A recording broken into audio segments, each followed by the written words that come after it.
I was in China back then, 2015. Started working for an automotive company, a German automotive company. Turns out I didn't like it at all. I literally hated it. Moved to Shanghai, started working for a Chinese automotive supplier, which went bankrupt 3 months after I was in. It's like, oh, what was that? What do I do now? It started all so great, and what the hell do I do now? I ended up going to a Bitcoin meetup in Shanghai back then. Don't forget, China back then was the #1 market for basically anything. Exchanges, mining, everything was happening in China. Ended up meeting Samson Mow. He convinced me to come into office the next day, which was the office of BTC China, formerly the biggest Bitcoin exchange in the world, third largest mining pool, so quite big in the game. I interviewed, and a week later I started working as a product manager for the mining pool of all things. Bitcoin solved problems for me, and the particular problem I had was like the problem anyone else around me had in China as a foreigner, was to send out money. It was incredibly hard, like unbelievably hard. Using a Bitcoin, I could send money to anyone in the world, completed the entire process in, 30 minutes, and the euros reached the bank account. It suddenly clicked on me. It was like, this makes a lot of sense. Started basically taking almost 100% of my salary and started saving it in Bitcoin. It was tough. Nobody understood me. I realized I don't want to be in euro neither. I want to be in Bitcoin.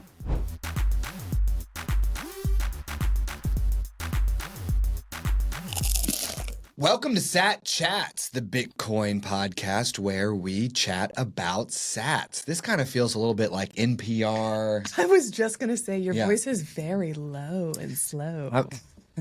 I'm gonna keep rolling with it because I like Okay. it. Sats are the smallest part of a Bitcoin, the same way pennies are the smallest part of a dollar. With Satchats, now I'm picking up. Okay. We are building the world's biggest Bitcoin welcome center to serve as your gateway to generational wealth. So if you are brand new to Bitcoin, we want to chat about sats with you. Head to satchats.com to grab your slot in the studio today. I'm your host, Stuart. And I'm your co-host, Anna Bevan. There you go. That was good.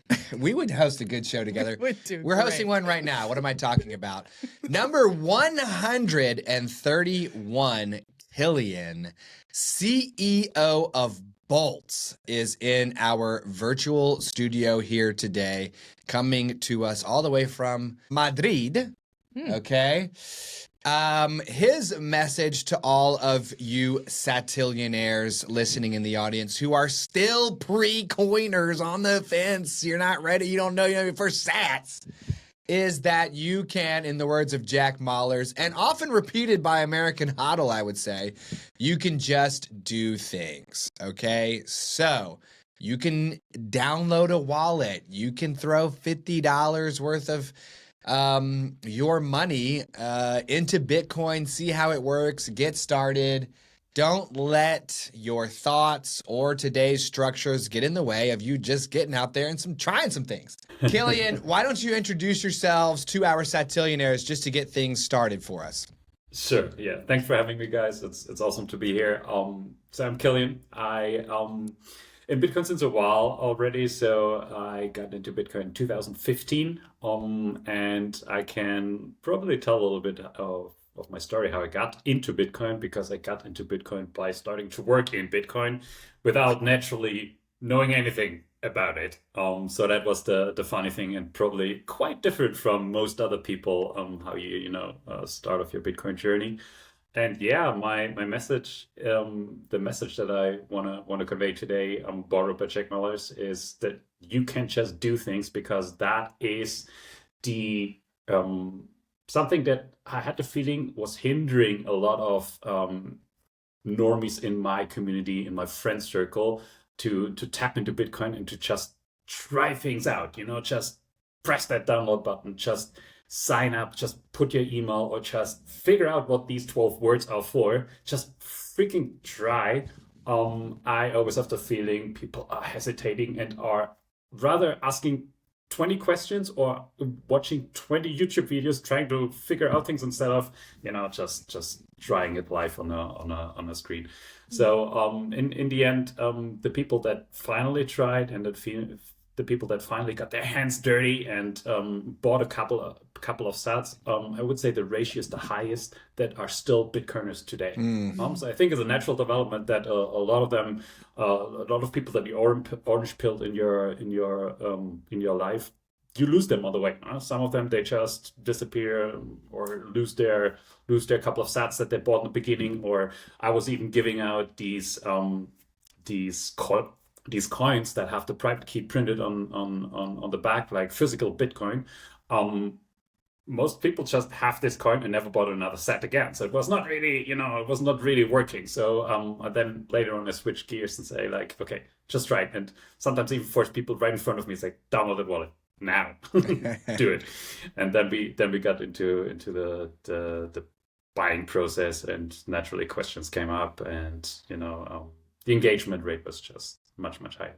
So you got Yeah. your start. I heard there that you got your start in Bitcoin by working in Bitcoin. Tell us that story. I know. So long story short, I was in China back then, 2015. And started like a good old German, started working for an automotive company, a German automotive company. That's what you do as a German, right? Turns out I didn't like it at all. I literally hated it. It was just hierarchies, no decision making in China back then. It was all back in Germany. So I was like, okay, what am I doing here? This is not what I want. This is not what I want to do with my 20-something years old. I need something with a little bit more energy. So I switched to a Chinese supplier. Was in Beijing at the time, moved to Shanghai, started working for a Chinese automotive supplier, which went bankrupt 3 months after I was in. And I was on the street. I was like, oh, what was that? What do I do now? It started all so great, and what the hell do I do now? And I forgot the exact timing of the events, how things went, but I ended up going to a Bitcoin meetup in Shanghai back then. Don't forget, China back then was the number one market for basically anything. Exchanges, mining, everything was happening in China. In 2015. But in 2015, yeah, even before 2014. Little did I know about that. Ended up meeting Samson Mow, who is still a very popular figure in the Bitcoin space today, and a good friend of mine. And he convinced me to come into office the next day, which was the office of BTC China, or BTCC was the international name, formerly the biggest Bitcoin exchange in the world, third largest mining pool, so quite big in the game. And a week I interviewed, and a week later I started working as a product manager for the mining pool of all things. And trying to figure out how all this stuff works, because I literally had no idea. And Samson was like, yeah, it will be tough. No worries. Nobody knows how this works. Like, there's you cannot hire people for this. So we might as well, if we hire you or someone technical, it doesn't really matter. Like, that is already deep into the weeds of the technical details of Bitcoin. It doesn't really matter, because all aspects of Bitcoin are different. You got to figure out mining. So I learned about Stratum, all these protocols, redesigned the mining page, like improved the experience, how all those miners connected their machines. I ended up actually shooting a documentary about mining in China with TechCrunch. So there was an international team of TechCrunch coming to China. We went to a couple of miners in Sichuan, deep in the countryside in China. And this all happened within the first 6 months. Like I was like, what the hell is happening here? So everything was moving so fast, and I had really trouble keeping up. But in the end, it was perfect. Yeah. So I'm sorry, how did you meet Samson Mow? You said you met him at a meetup, or what was that? Yeah, and the next morning I interviewed with him, and then I worked under him at BTC China. So before Samson worked for Boltz. Yeah, so before he worked for Blockstream, he worked for BTC China. He was CEO there, and my direct boss for many, many years. Wow, met him at a meetup, interviewed the next day. And Kilian's on the street because his Chinese automotive supplier goes bankrupt. Meets Samson at a meetup, interviews the next day, gets hired because everything's so new that it doesn't matter who gets hired really anyways. obviously we can tell already that Kilian is a bright young fellow. So what did it even mean, to be a product manager for a mining pool? Because my understanding is that you're connecting your miners into a pool of other computers that are all doing the work, but what product is there to manage in that space? Yeah, it's really about the web interface that they're dealing with, right? So it's about how they see their statistics. It's about how they connect their new machines in the first place. So there's a whole connection procedure about it. There were a couple of things to be ironed out with the Stratum protocol. Later on, we added a couple of new payout methods. There are different ways how miners back then, especially, there were even more ways how miners could get paid out. You would get an equal share of everything, or you could go more risky. So there was a bunch of options miners had when they were connecting to the mining pool. And basically my task was to figure out how to present this in an understandable way for a Chinese miner, which had a very different mindset from, myself. But that was basically what I was doing. It was really about the website first. But then I pretty quickly, like, let's say 5-6 months into this game, I got a new role, and I started developing a Bitcoin mobile wallet. And that was my task for the remainder of these, I don't know, total over 2 years I had at BTC China, developing a mobile wallet. And that was really something I loved, because it allowed me to develop something for the no-coiners, for onboarding new people that had never touched Bitcoin before. So the special feature of this wallet was, instead of a Bitcoin address, you use your phone number. So it would allow you to send sats to a phone number, basically borrowing the WhatsApp approach. This was amazing at parties, it would just walk around and like send sats to people. 90% didn't claim or didn't care, but the ones that did, they suddenly came back like, oh, I saw this number go up, number go down, and they were asking follow-up questions. And I just loved it as a tool to onboard people. This was probably at the peak of my orange pilling time, where I was just using our own wallet to onboard people to Bitcoin. Yeah. How long did you go at BTC China before stacking your first sats, right? Like when did you first come across Bitcoin? Because you were in China, which it's really interesting to hear about China being like a hub of activity 9 or 10 years ago, because I know that later on they tried to ban Bitcoin, but they did, yeah. At what point did you go from German satisfying his wanderlust to Bitcoiner in China? I think it took me at least half a year. So when I was working at the mining pool, this all was very abstract for me, and I couldn't fathom these crazy people that were the Bitcoin miners and the way they operated. It just boggled my mind. It wasn't something that was less, I don't know, top. I couldn't understand it. But once I got what it helped me with was to gain a deeper technical understanding of Bitcoin. And by that, I built somewhat a trust into regarding the technical foundations of Bitcoin. I started understanding what is Bitcoin Core, what are nodes, what are the miners, how do wallets interact with the chain, what is a UTXO, all these basics I learned basically within the first couple of months. And then later on, when I started working on the mobile wallet, I think that's when I turned into a Bitcoiner, and when I actively started basically taking almost 100% of my salary and started saving it in Bitcoin, because I had this aha moment where Bitcoin solved problems for me. And the particular problem I had was like the problem anyone else around me had in China as a foreigner, was to send out money. It was incredibly hard, like unbelievably hard. So you were only allowed to send as much as you were earning, with a lot of bureaucracy, with a lot of paperwork, with bank transfers that were horrible to use, sometimes didn't work. It was just a horrible experience end to end. And using Bitcoin, especially with Bitcoin, at the Bitcoin exchange I was working at, I could send money to anyone in the world and then converting it to local currency on the other side. And they did that like 2-3 times in order to pay things back in Europe. And I was like, wow, I just completed the entire process in, I don't know, 30 minutes, and the euros reached the bank account, and they're looking at the mess of the fiat system on the other side. It was like, it suddenly clicked on me. It was like, this makes a lot of sense. And I think that's where I then started becoming a Bitcoiner, I guess.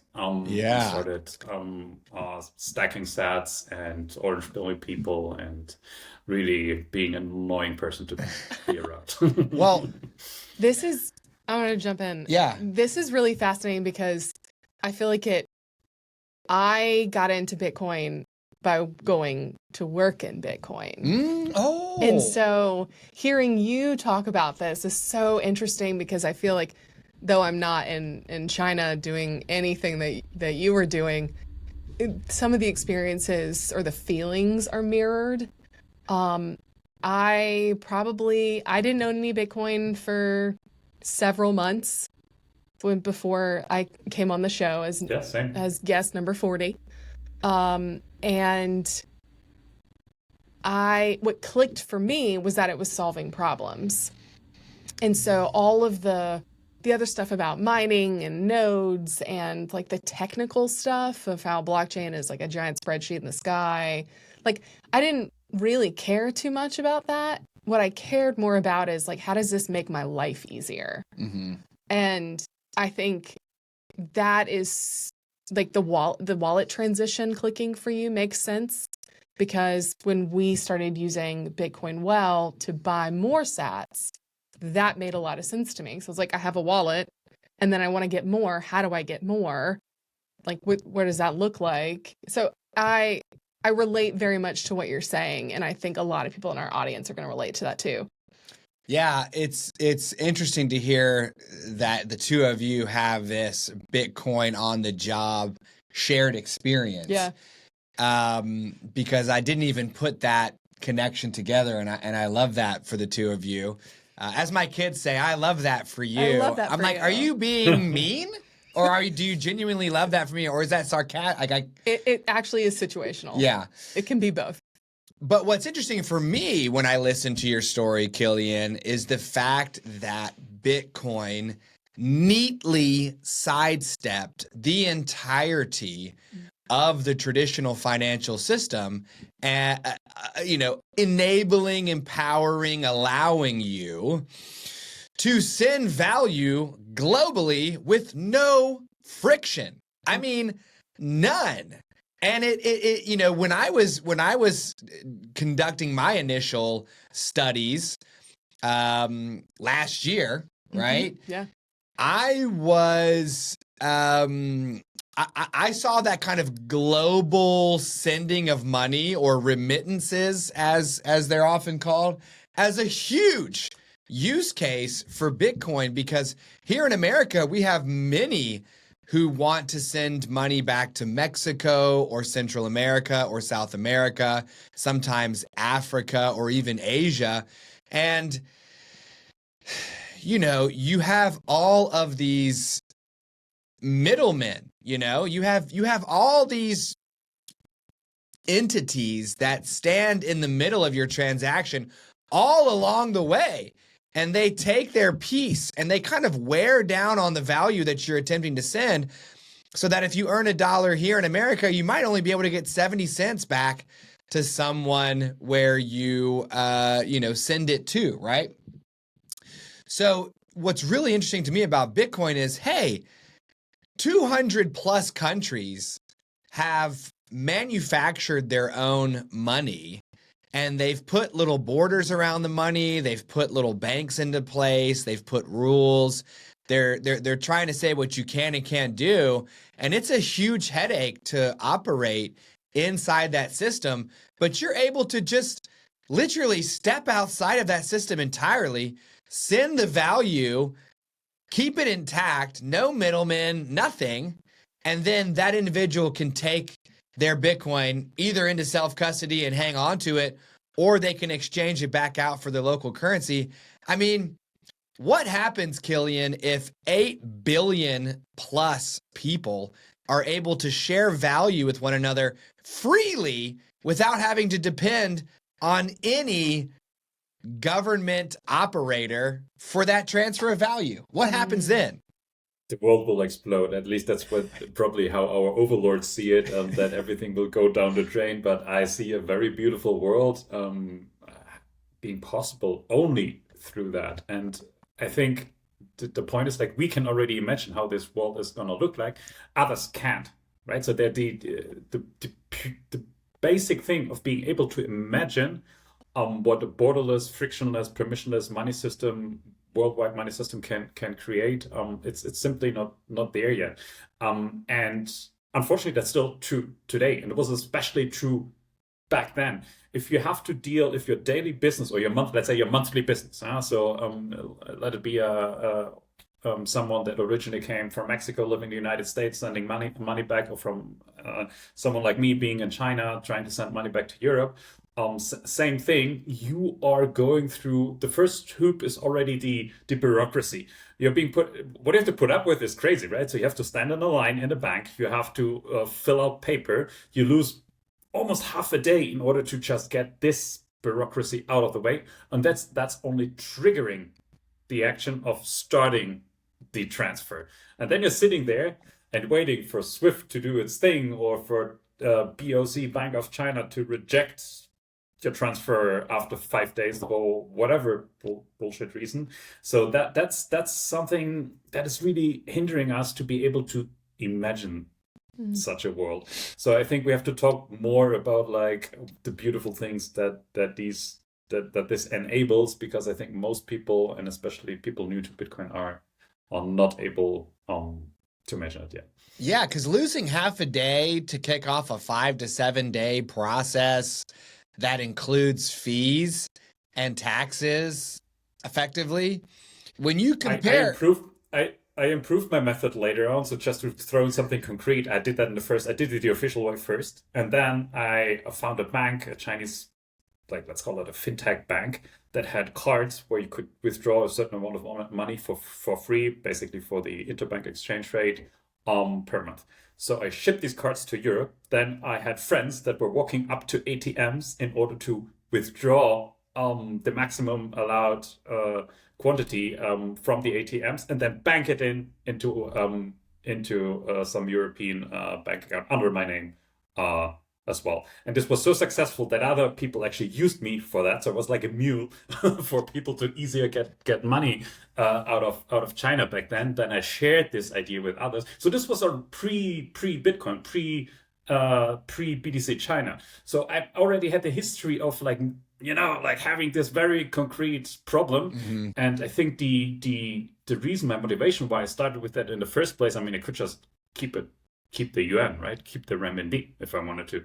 But I already knew that the renminbi was only holding its value because of the tight capital controls. And I was so afraid that one day someone will find a leak, will find a way out of that, or somehow the system breaks and the renminbi really loses its value. So for me, it was a very natural desire to not hold Chinese yuan. So I wanted to get out of the yuan, but my flaw was I wanted to get into euro, right? So then later on with Bitcoin, I first sidestepped the system in order to get into euro and have everything in euro. And then I realized I don't want to be in euro neither. I want to be in Bitcoin because I'm at this, global level. And whenever I need euros, I go in euros. Whenever I go to US, I get US dollars. Whenever I need my,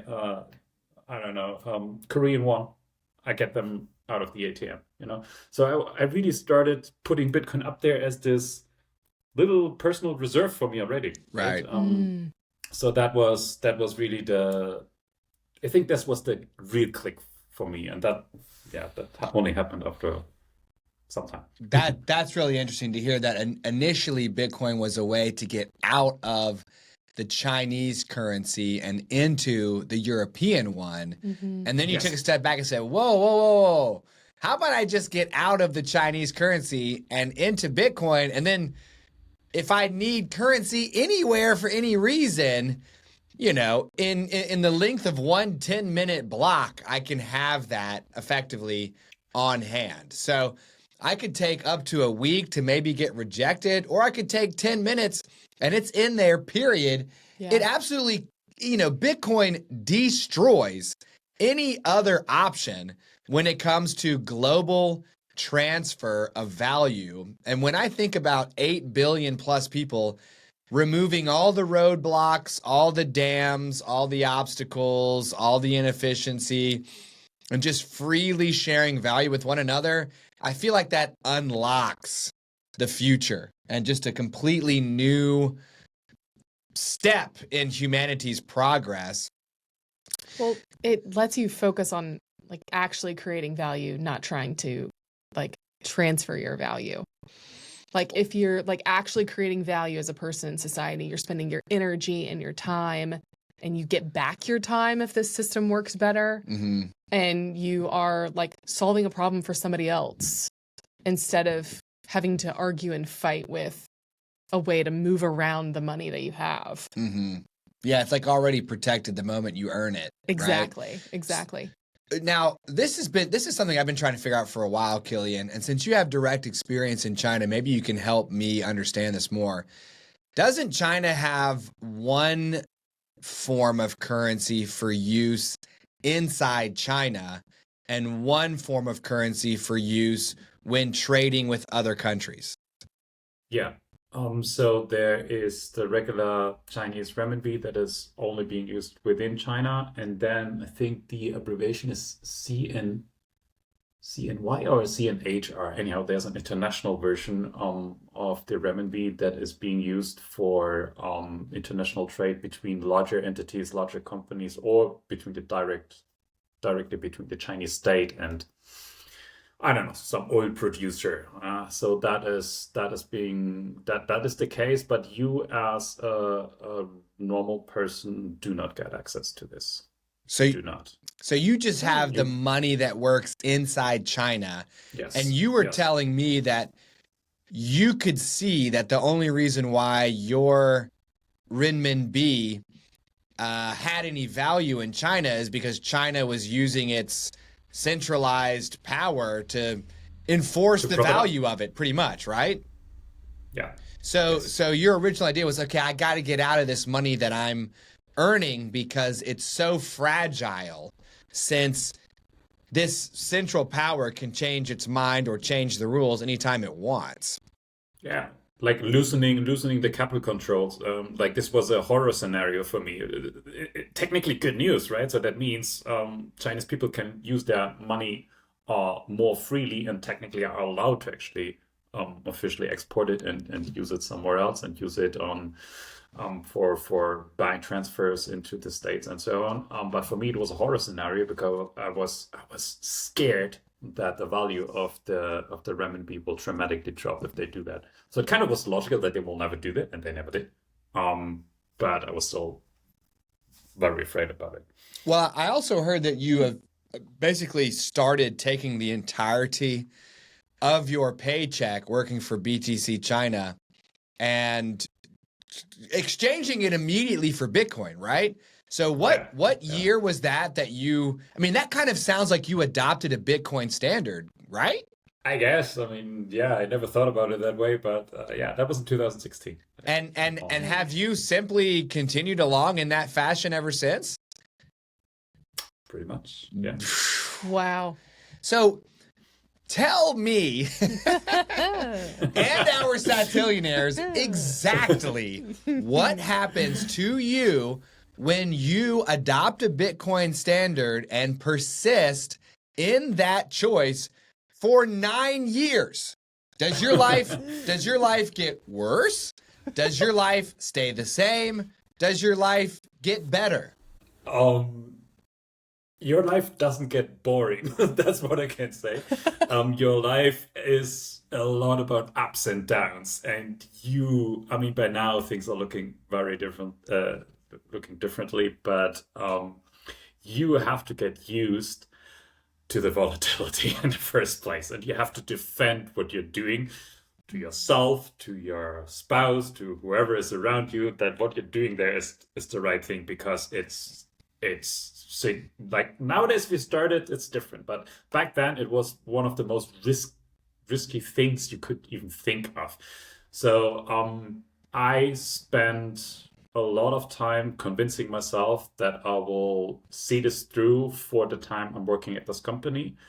Because in my mind, it already made a lot of sense that China will try to shut down Bitcoin back then. Mentally, I was kind of prepared that this whole thing comes crumbling down. So I had a time horizon saying, okay, I at least I do this DCAing, like this personal DCAing hard for the time being while I'm working at BTC China. That's what I did. So really, that was a little bit my thing. Now I'm not giving up unless I'm the company is being shut down and I have to find a different job and will do different things potentially. Then I might as well consider stopping it. But for the time I'm here, I'm pushing through, and was a little bit my personal motivator. And the only thing I had to understand was volatility is part of the game. I mean, Bitcoin was at 300 USD back then, right? So it was 300, 500, 600, down, up, down.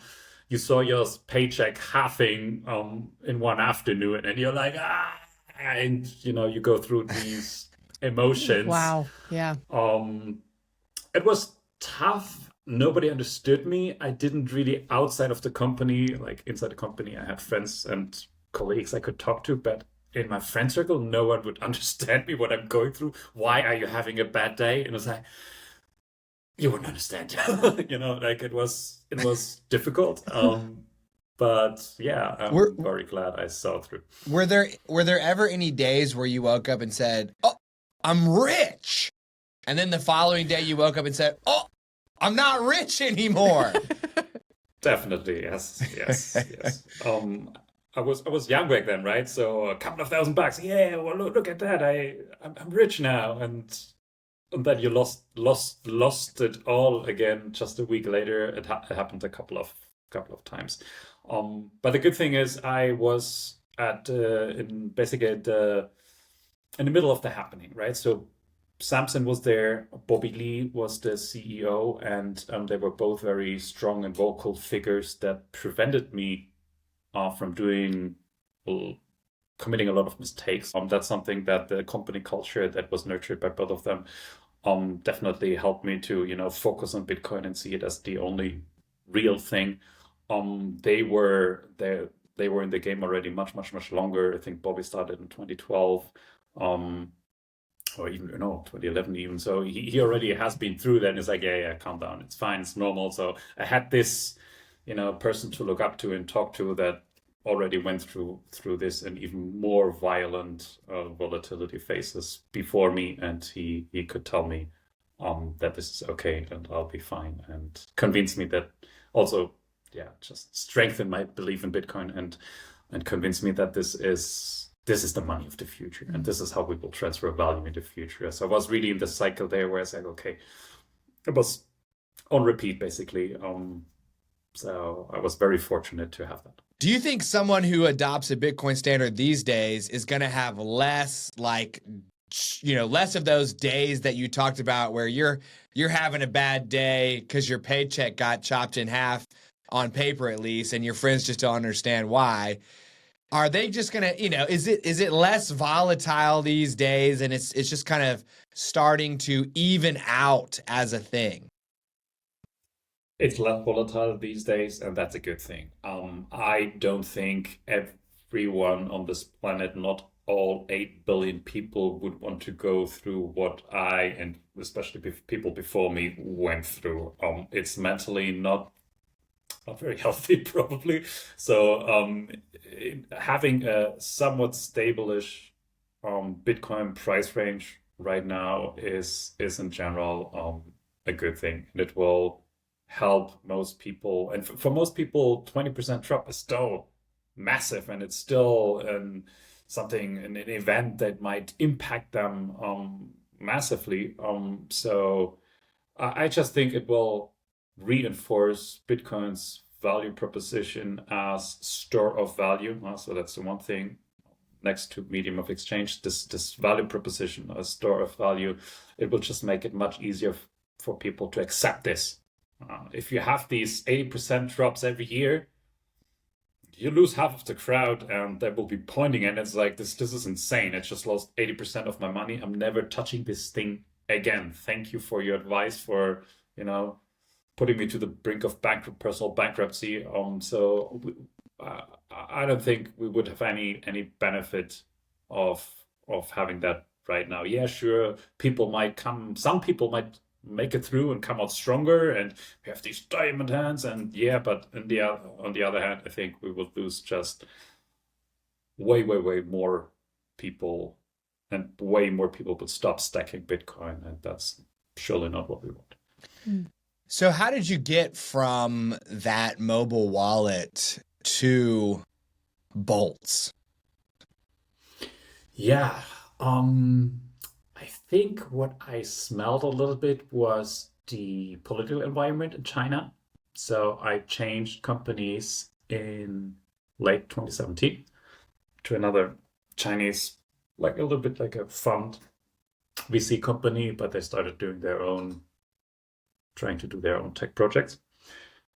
Because I saw that especially the exchange business of BTC China was a little bit in danger, might be in jeopardy because of the upcoming regulations. And I was proven right, because Bitcoin was officially outlawed, was officially being put on a list, on something that you can't handle as a Chinese-based business, that you can't offer to Chinese citizens.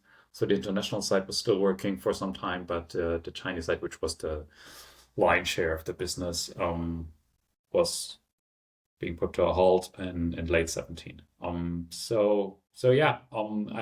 started getting more interested in technology, more interested into cryptography, more interested in understanding Bitcoin transfers, and I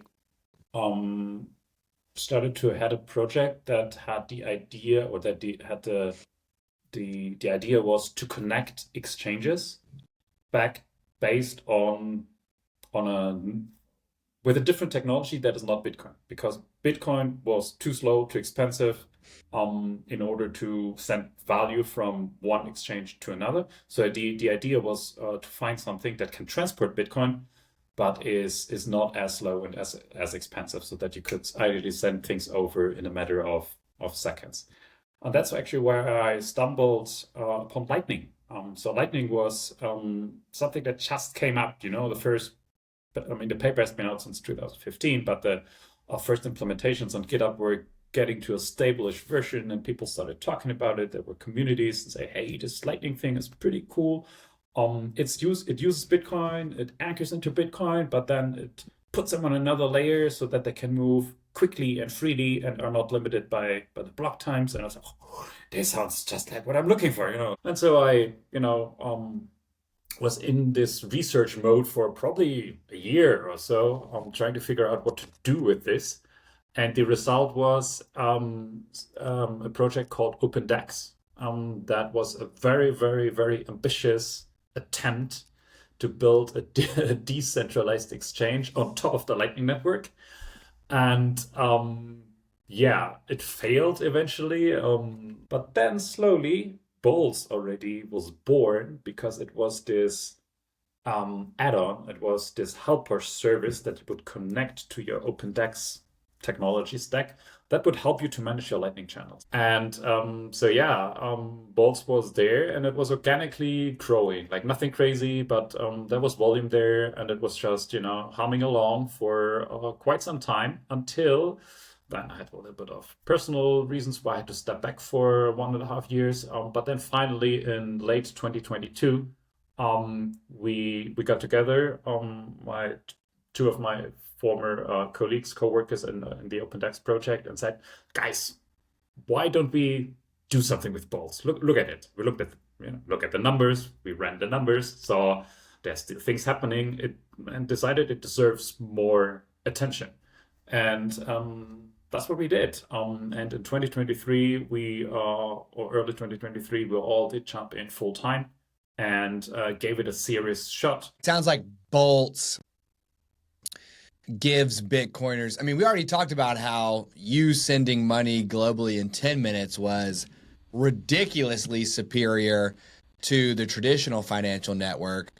But if 10 minutes is too long, or maybe if the fees are high to the point where sending the amount of Bitcoin that you want to send kind of doesn't make sense because the fee to send that Bitcoin might even be, it's just unacceptably high, or in some cases, maybe even more than what you're trying to send on chain, you can use Boltz to move off the primary blockchain into other layers that are built Side either systems. on top or to the side. That might be Lightning.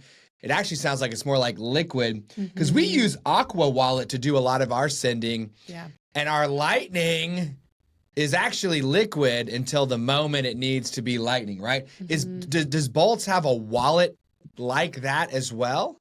Or is it a desktop website swapping service? Aqua is powered by Boltz. So all Lightning payments you do on Aqua are actually running via Boltz. Dang. I see two faces like. Okay. You might even see it actually in a transaction detail. So whenever I think the only place where it surfaces is have a problem with this payment, contact Boltz support. That's really the only way how you can. That's crazy. So we've been using Boltz in the background of Aqua this whole time. That's crazy. Well, thank you. Yeah. Hey, big ups. Appreciate it, Kilian. Yeah. That's really helped us out a lot. As he was explaining it, I was running through. I was like, so that's what. Sounds like Aqua. Yeah, I was like, that's what I do. Okay. Wow. Yeah. Okay. That is. Yeah. So Aqua really made this approach popular, and here go back my relationship. Here is my relationship with Samson. You know, Samson is heading Aqua, and when he was about to launch Aqua, I convinced him that he cannot just launch a Liquid wallet, because it will not find adoption. There are no places you can pay with Liquid yet, but. Yeah, there are no places you can pay with Liquid, period. So it's a useless feature to have, or at least a very, very limited feature, because you can only use it with other Aqua wallets. And the wallet will not find adoption if you don't have Lightning. It's just a fact, because Lightning is the de facto standard nowadays to accept payments because of its speed. And because of its finality. So the payments usually execute in a matter of seconds. A long one, if you're waiting for 7 seconds, that's already a long payment time. Usually, I think our median payment time of both of our nodes is something around 3 seconds. So that's a regular payment time. Dang. That a Lightning payment needs. And the amazing thing is, and that's something I discovered in 2017 when I was researching the technology, it's final. So there's no rolling back. There's no block reorganization. So even Bitcoin itself only has a statistical finality. There can be block reorganization. So if you want to be really sure, you might want to wait not for 1 block, but for 6. So the Coinbase did that in the beginning for, oh gosh, it was so annoying. I don't remember how long they did that, but in order to get your Coinbase deposit confirmed, even though it was just $50, they waited for 6 confirmations. So you sat there for like minimum an hour, waiting for that transaction to show up on your account balance. So that's just a technological feat of the Lightning Network that makes it amazing to pay for things. Because if someone comes into your store or goes to your website, pays, gets a good, walks away, you don't want to run after the guy if something happens to the payment, right? So the chargeback risk, it's basically solving the chargeback risk of credit cards. So the very headache that all merchants have is dealing with chargebacks of Visa and MasterCard. So Lightning solves that just beautifully by having a guaranteed finality. When the payment says done, it's done. And that's really cool for wallets like Aqua, which are being used just for that, to pay for things and to get goods. Yeah, it really seems like Bitcoin for me solves the money problem, and Lightning solves the credit card problem. And it sounds like Liquid Bitcoin along with Boltz and your ability to swap Bitcoin between those 3 areas while maintaining, that individual's custody over the Bitcoin solves some of the background challenges that many of us don't know exist and now don't really need to know exist because we've been happily using Boltz thanks to Kilian for a while now. Yep, since the inception. Yeah. Well, Kilian, it's clear that there is so much to Bitcoin and swapping it between layers than we will ever fit into a single chat about sats. So we do ask each of our guests if they would be willing to come back on in 9 months to give us an update on their Bitcoin baby. Would you be willing to do that for us? Sure, of course. Let's go. When you come back on in 9, I'll ask you to come back on in 9. And when you come back on in 9, I'll ask you to come back on in 9. So you'll come back at 9 months, 18, 20. Eventually you and I will be like 100 years old. I'll be like, okay, Kilian, talk to us about, you know what I mean? So my view and what I would love is for the world to adopt a Bitcoin standard. I would love to see government currencies go bye-bye. And each of us simply has Bitcoin the same way people had gold coins in the Middle Ages. Like, let's just have a neutral money, folks, because it's a billion times better than a centralized government token. How long do you think it will take for the world to adopt a Bitcoin standard? If the US is leading the way, that's really what moves the needle. So right now, it really very much looks like it. So I think this timeline just dramatically expedited, and we are looking probably at less than 10 years. Wow. Whereas we're obviously not talking all countries. There will always be many countries that try to protect their citizens and protect themselves from the influence of Bitcoin. But in the free world, so to speak, if the US leads the way, Europe will fall. That's my hope, right? So I really need Europe to fall and to the ECB to run out of ideas what else they can do to save the euro. So that's something I would love to see in the next 10 years. And if the US continues to lead us, that will happen.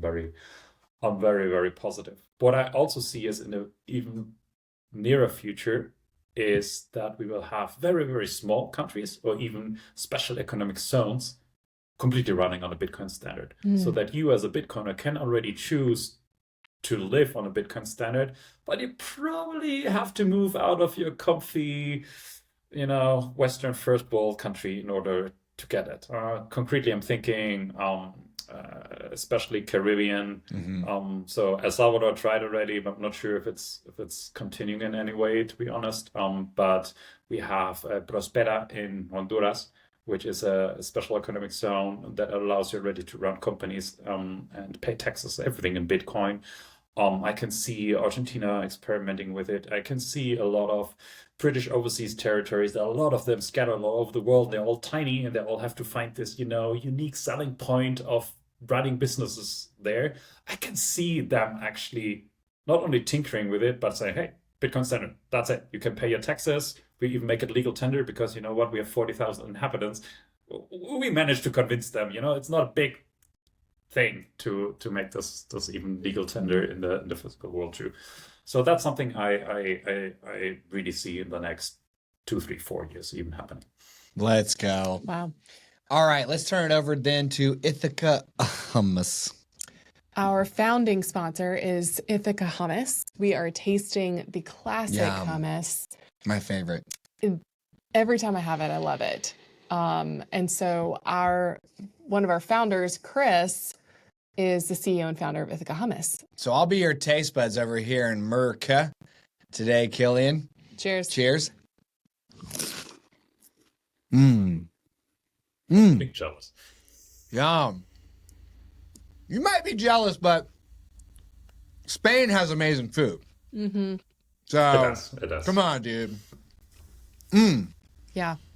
That is freaking tasty, though. So clean, so fresh. Yeah. Garlic, lemon, creamy, not too much tahini, everything you want. It's really tasty. Would you like another one before we go into the offer? Yes. Yeah. Yep. I'll chew and calculate while you get it started. Excellent. Mm. So, Kilian, we've reached the part of our show where we would like to make you an offer. We believe in value for value here at Satchats. And so we'd like to give you the choice between $50 in fiat and $50 in Bitcoin, which at today's exchange rate is a number that is being calculated 45,000 Satoshis. What would you like to choose? And by the way, if you choose the sats, we'll send it to you through our Aqua Wallet, thanks to Boltz. Thank you, Boltz. Please. This moment brought to you. Okay, sats obviously. Yeah. And I'd like to have an add-on. I would actually want to donate it even further. So I'm not sure if you've ever done that on the show, but whenever this launches, whenever this publishes, you guys can think of a way of how to draw someone that will get the 45,000 sats in the end from me. Okay. Ooh. Okay. So first of all, high five. High five. Scoreboard, Kilian, you bring us to 129 who have stacked the sats, along with 9 who have chosen the cash. So we continue to dunk on US dollars. Wonderful. You'd like to donate your sats maybe to the next pre-coiner in the audience. Is this correct? So yeah, sure. Here's what I can offer you. When James Lavish came on the show, he wanted us to run a little contest where the best comment in the comments section of YouTube got his Satoshis. Do you want to run something similar there? Sure, yeah. Sounds great. All right. So, Perfect. Satillionaires, you heard it. Best comment on YouTube between when Kilian's video was published and a week from that date, we will send you Kilian's Satoshis, okay? Mr. Russian German has James Lavish's Satoshis. Are you going to get Kilian's? That's what we want to know. So, Kilian, where can we send our Satillionaires if they want to learn more about you or Boltz? About me personally, probably Twitter is still the best place to go. I'm on Nostra as well, and you always find me on all socials under Kilrau, Kilrau. So that's basically my nickname everywhere. And about Boltz, Boltz.exchange, BOLTZ.exchange. That's the official domain. Do not use other domains. There are scam sites out there. I found a bunch recently. BOLTZ.exchange. And we have our socials linked there. We have a YouTube playlist there. We have a blog. And on Twitter, we are pretty active on Twitter as well with the Boltz account. Cool. So we will put that in our show notes below. If you want to support our show, if you want to sponsor our show, there's information in our show notes as well. The most important thing that I would surface out of those show notes would be to subscribe to our channel here on YouTube. We just broke 2,000 subscribers in 9 months, when the kind of niche that we're in here usually takes 24 months or more. So we're really happy with the pace that we are setting. We want to get 10,000 Satillionaires strong by Yule, okay? Or Christmas. Also known as Christmas, December the 25th.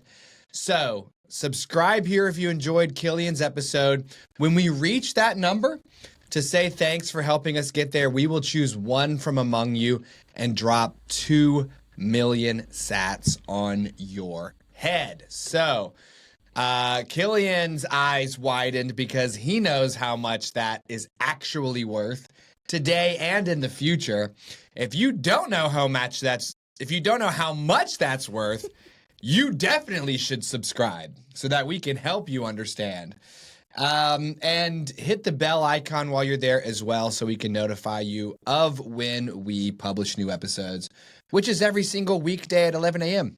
Correct. And a live game show on Fridays at 11. Yeah, you take it from here, Abes. Well, Let me hear you finish it out. We've got a live game show every Friday at 11 a.m. Eastern where you get to play for your chance to 1 million sats every single game. Yeah.